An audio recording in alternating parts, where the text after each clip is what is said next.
Hello, ladies and gentlemen. This is Ben, and today will be the first episode of Castle Shift Lazy, my new channel, and I'm going to be playing through Dungeon Defenders, and I'm going to be playing through it solo as the Apprentice. I am going to be doing it on easy at first because my plan is to go up through all of the difficulty levels, beating all of them, because I'm fairly certain that if you do that, if you beat Nightmare. If you beat every level on Nightmare, I'm pretty certain you get the weighted companion cube as a companion, and that's just something really cool that I want to have. So let's begin. For those of you who don't know what Dungeon Defenders is, it is a hybrid tower defense RPG, action RPG, more hack and slash third person action RPG, whereby you build towers. By the way, I apologize for the lack of in-game audio because I lost my headphones. I'll be honest. I just lost my headphones. But in any case, what you do is you pick a character. I decided to pick clearly the most overpowered one, which is the Apprentice. And I've got 1 point to spend, so I'm going to go with I'm going to upgrade my defense's health. So I also have got no banked mana. I'll explain what that means later. But what you do is you pick up like items and stuff, and you build defenses. You build to defend your dungeon. It's not just a clever name. So I'm going to build a magic missile tower. By the way, I was sorely tempted to play as Jim Dark Magic because I am a D&D nerd, but then I thought perhaps it turns out Penny Arcade will sue me, and I don't want to be sued by Penny Arcade. And then I'm going to put two up here because. So yeah, you position your defenses to defend, and you've got enemies coming out of there. I'm not gonna stagger my defenses. I was considering staggering them, having them at different key points, but if you do that, my logic is they're more likely to get damaged or destroyed, and repairing turrets is a waste of mana. So mana is basically currency in this game that you use to buy turrets, and I will show you in a sec that if you summon defense, you unlock more as you level up. So it goes magic missile, magic blockade. That's like a magical barrier. Fireball tower, lightning tower, deadly strike tower.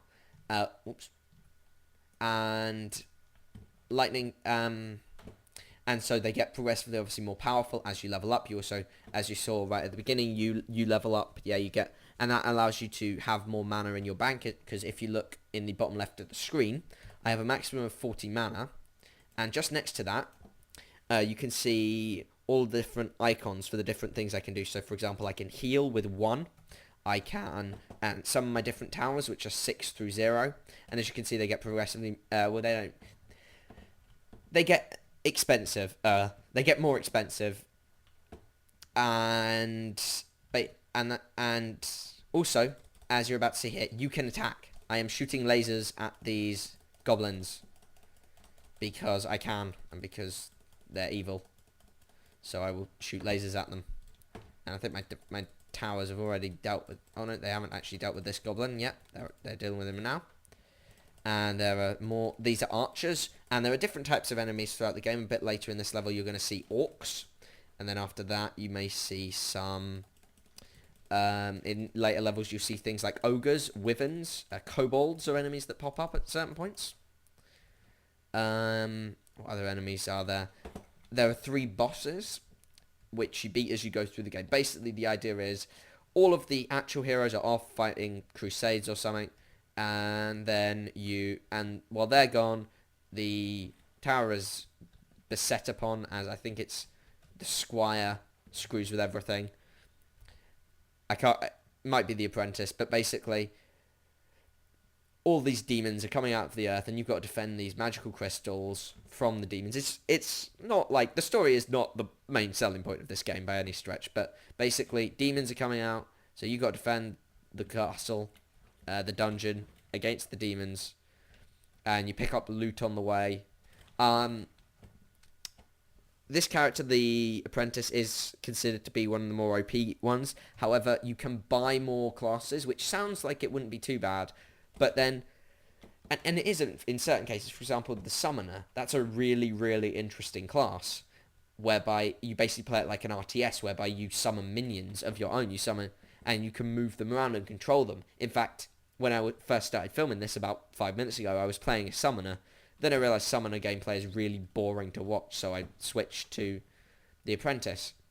Now, also, if you buy the Humble Bundles, one of the things for beating the average in the last I'm not sure if it was the last one or it's been in a couple, is Dungeon Defenders plus all DLC. And like I was saying about classes, is it sounds fine that you can buy more classes. You could get some interesting ones like the Jester, or the there's like a robot one. But some of the classes are literally just better versions. Like I think there's a Ranger, which is just a better version of the Huntress, and as such, you just it's very pay to win. I mean, sure, it's not a competitive game; it's a co-op game, but still, it still doesn't help the fact that certain people will just objectively do better than you. I hope they don't make it the same way in Dungeon Defenders 2, because Dungeon Defenders 2 has a certain MOBA aspect to it.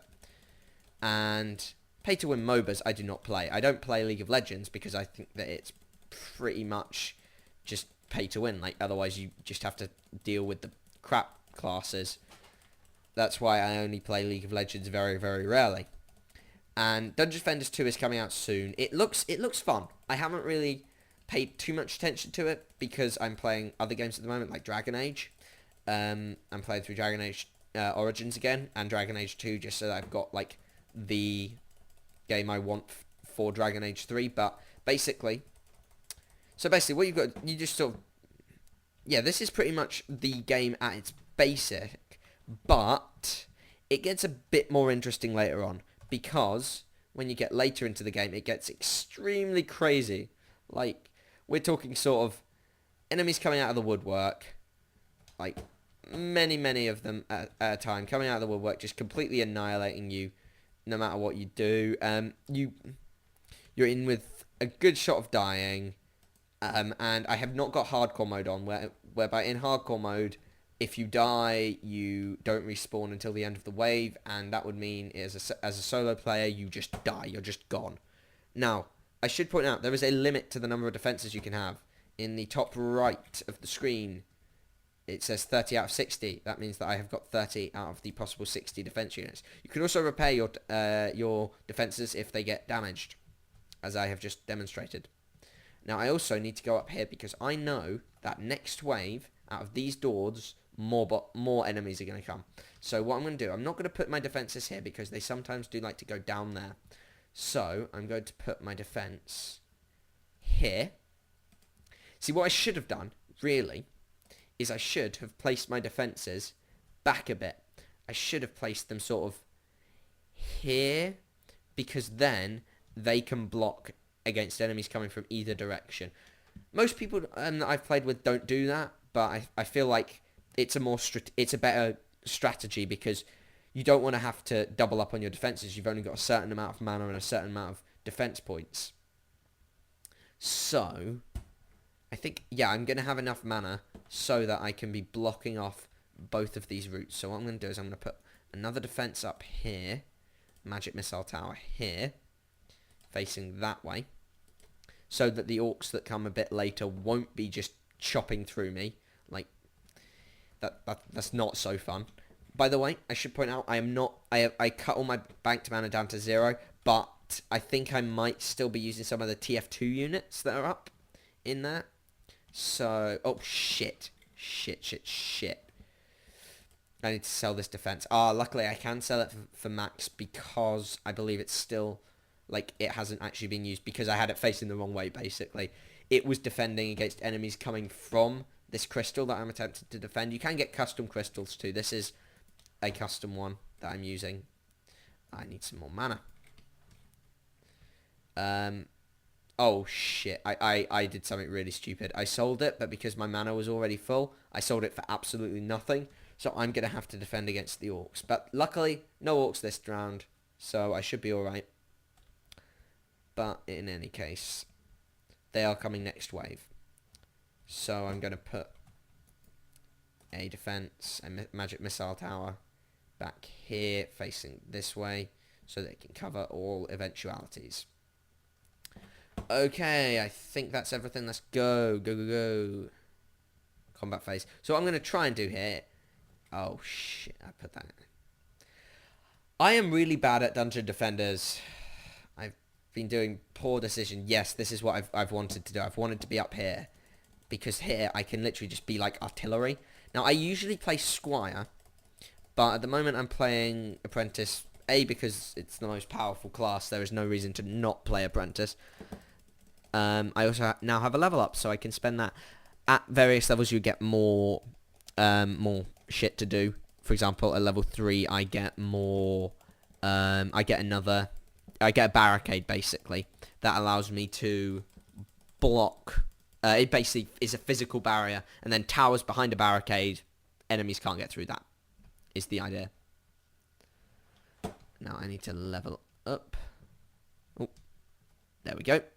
So I'm going to level up hero damage with 1 point, and defense-based damage with another. You can also level up your defense AoE, so that means that the arc is just longer. That's very useful upgrade. They're all the upgrades are very good. That's what I will say. By the way, I do also have a secondary attack, which is this, which is a big AoE. Very useful if you are absolutely screwed right towards the end of the game. You are being annihilated by bad guys, and you just need to. You just need more time, pretty much. So that traditionally you'll have your friends playing with you. I do not have my friends playing with me, because the friend that I would want to be making these videos with, which is the Improbable Moose, doesn't own Dungeon Defenders as far as I'm aware. So yeah, no videos with him, which is a shame. I do want to make Dungeon Defenders videos with him. Please go spam his channel, youtube.com/theimprobablemoose, saying buy Dungeon Defenders so you can play it with Castle Shift. Just make him, because those videos I feel like would be great.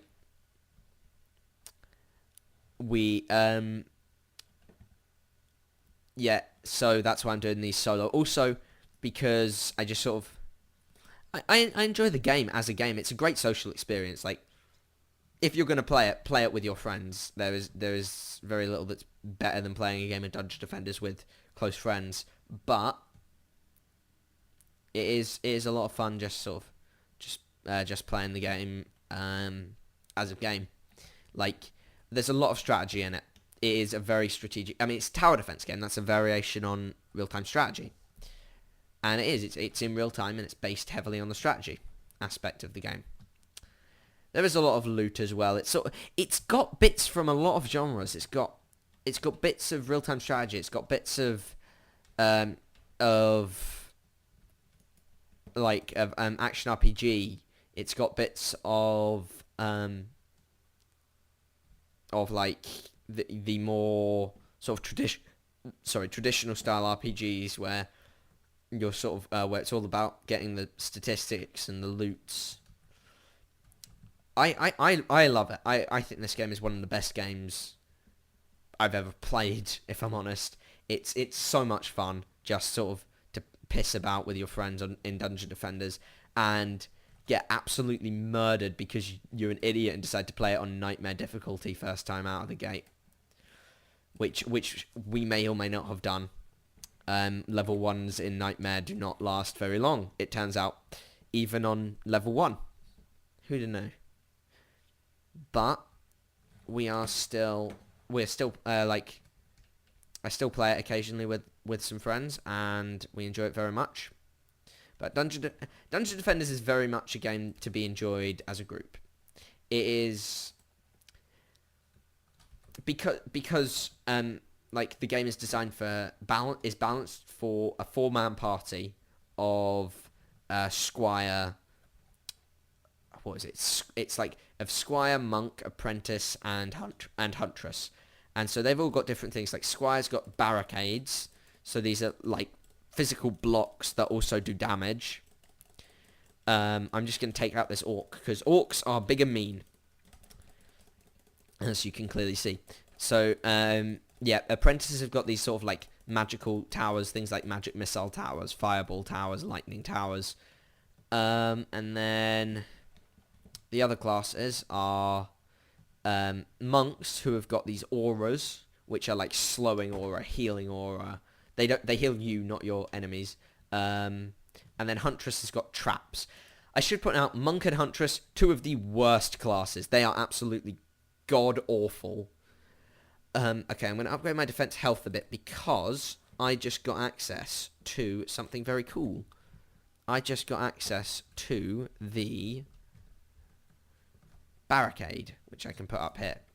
Now, the barricades, as you can see, are a physical block. So all this damage that's been taken by my towers is completely avoidable and will be avoided in future by my barricade. That wasn't a sentence, but the barricade will stop the enemies from killing my towers. Basically, that's the point of barricades. So obviously, at level 1, the great thing would be to have a squire with you, so the squire can make his spike barricades. That's his basic thing. So you can have your spike barricades up, and there is so much mana to be had over there. I will go grab it in a minute. But yeah, the squire can have his spike barricades, and you can have your magic missile towers. So they're walking into spike barricades while you've got up defenses, and your while you've got up your magic missile towers, and like so yeah, basically you've got magic missile towers with spike barricades and auras slowing them, so they're hitting the spike barricades even more. And in front of the spike barricades, you've got a trap. So basically, nothing is getting through that unless it's like an ogre, which aren't in the game at this point. At this like stage, they come in at like level. No, I think there's one in level 2, maybe, or maybe level 3, depending on how good my memory is. I know the level it is. I'm just not sure if that's level 2 or 3. We'll find out in the next episode. But for now, we're gonna build up some. We're gonna repair some defenses. And I'm out of mana already. But I can't build any more because I've run out of defense points, as you can see in the top right. And I'm just going to come over here. I'm going to grab all of them so that I can loot them. But I'm not going to take all of the mana because I can't, and it's pointless. Because because I'm not going to be able to spend it. So, you know. So, yeah, I'm just going to go grab the loot because loot. And this is all open now. There's no more loot to be had, so I've just got to go fix some stuff up before hitting go and going on to the final wave, and it tells you, by the way, what is coming on the doors. So from this door, there's going to be 14 goblins, 5 archers, and 2 orcs. Let's just fix up these defenses. Also, I need to grab that because that is a staff, which is of course what wizards use. This game uses all standard fantasy conventions, all of them. Like, to the everything is standard fantasy. To the from the very slight steampunkedness of it all. The bad guys, you know, orcs are big and evil, goblins are small and wily. Dragons are the ultimate threat in the universe. Demons come up from hell to wreak havoc on the world. All that good stuff. And basically, I'm just going to sort of deal with these guys. They are... we're just going to... I'm basically acting as artillery here. So what I could do is I could jump down into the middle of it and then just power up that. Big AoE, deals a lot of damage and has a knockback, which is very useful. And now it's at maximum power. You can charge it up slightly. That's what I'm going to do. Boom. And you can also at certain points get abilities which require... and yes, as you can see there, I do have a heal.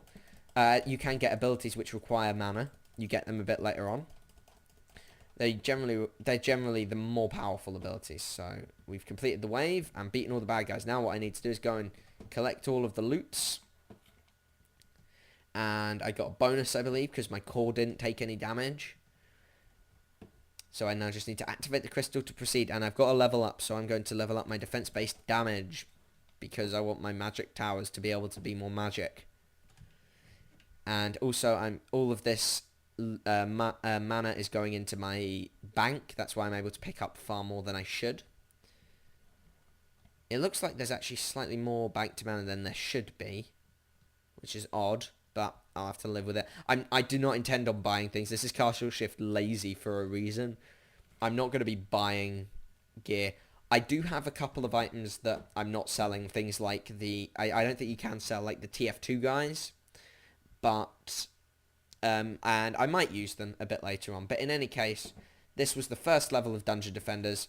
I hope you enjoyed it. Please remember to like, comment, and subscribe, and check out my main channel for informational videos on video game speculation, mainly about Dragon Age at the moment. Thank you for watching. Bye.